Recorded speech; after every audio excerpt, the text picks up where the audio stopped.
Good morning, everybody. I will do my quick 5-minute presentation. My name is Hans. I'm a lecturer in this university, and I present a study we did together with my colleague Mart. And it was about trying out open badges in a block-based higher university course. In our master study programs, we use this kind of course format that we call block-based courses. It means that the independent work of students, in addition to face-to-face sessions, is carried out in blogs. We have a course blog, all students have their personal blogs, we put assignments to the blog, they post their submissions to their blogs, they comment each other, and so on. So this is the context of our course where we tried out badges, and the course topic was creating digital learning resources. For this kind of open block-based learning environments, there are some issues related with assessment. The first issue is that we try to use only completely open and public tools in the course, which means that private grading of students is a little bit tricky. So far I have used email for sending out the grades, but this is just a lot of work. And second point is that these are open courses, anybody may come and join at any time, so we have some people who are informal participants, and it would be nice to recognize their learning outcomes somehow. And a solution for these two small problems is the use of badges. In the beginning we had a look how other people are using badges in formal higher education. Badges originate from informal learning and open education, so there were at the moment only a few papers published about using badges in higher education. There are new papers coming every month now.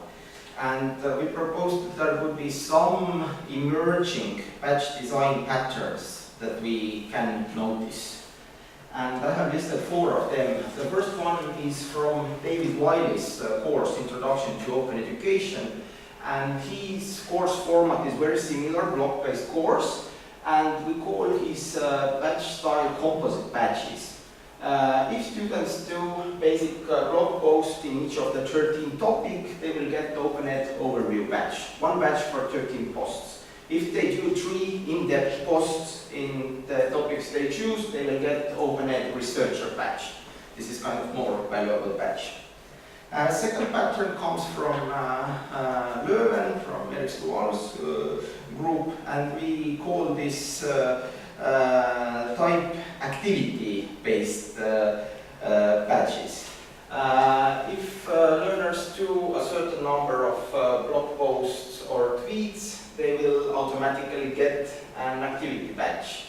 And they have also quality badges, which are based on a certain number of comments that the learner has received or a certain number of read tweets. I hope I'm correct, more or less. Yeah.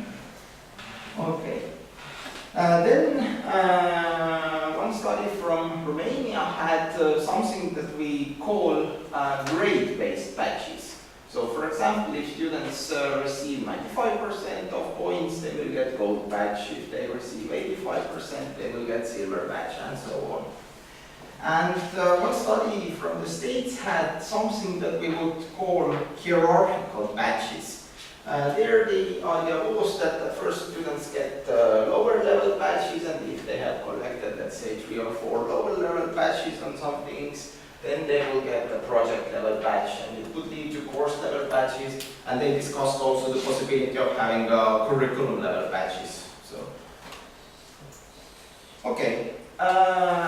At first, when I was planning my course, I tried to keep it very simple and use David Wiley's approach of composite badges. I have 6 topics, and I thought that I could give just 1 composite badge. But we discussed it with Mart, and Mart said that I should really try to connect it with competencies and learning outcomes. And our proposal is to use outcome-based badges.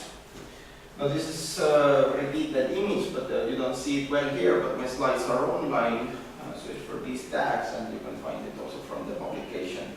The basic idea is that the course has 7 learning outcomes. then these learning outcomes are connected to different assignments that we have in the course. There are 6 blogging assignments, and there is one group assignment on doing some content package or e-textbook or assessment test, and there is one more thorough assignment on doing literature review.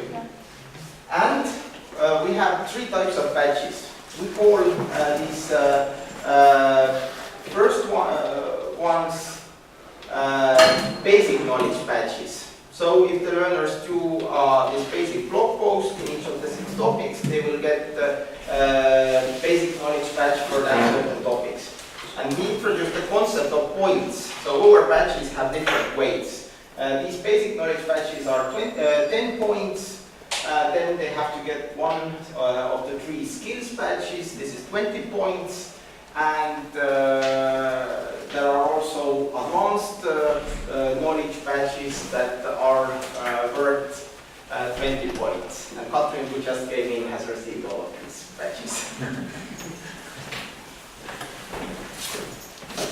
Okay, and the course grade basically comes from the amount of badges, so the maximum is 100 points they could get.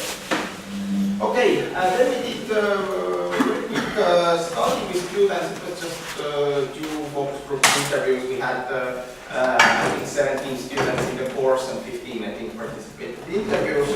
And the main outcome from students' side is that they see the benefit at first feeling of recognition, and secondly just confirmation that their work has been accepted. Then students thought that badges would be more valuable if they would be used in more courses throughout the curriculum. It's the same that Delia said yesterday about learning contracts. So the idea is that if you introduce some new educational method, it's not enough to have it in one course, it should be used in several courses. And I found out that my students are interested in also recognizing their prior learning and prior skills in the topic of my course with badges.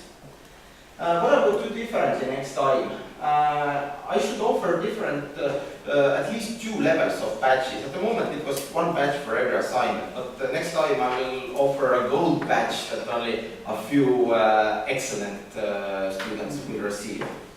Then I should provide more different choices and learning paths based on these badges. And also the visual aesthetics of badges is important for learners. Mine were really quickly made and crappy. And I have some ideas for discussion. I hope that you will discuss these. I think the badge metadata could be extended a little bit for higher education. At the moment it's quite limited. I think we would need something, I just call it weight, but for me it's 10 points or 20 points, but somebody else would measure the amount of badges maybe in hours or credit points. Maybe we need some connection with competencies. There are more things that could be useful for formal higher education. Then in real life, I think we have to combine these different badge design patterns. It's not as simple as I showed. And it would be interesting to have student designed and student awarded badges. This is related also with the workshop of self-assessment and peer assessment that we had on the first day of this conference. And finally, for our own teaching, we use these personal learning contracts where learners set their own goals for the course. So it's interesting to combine these personal learning goals and badges. Thank you very much. That was my presentation.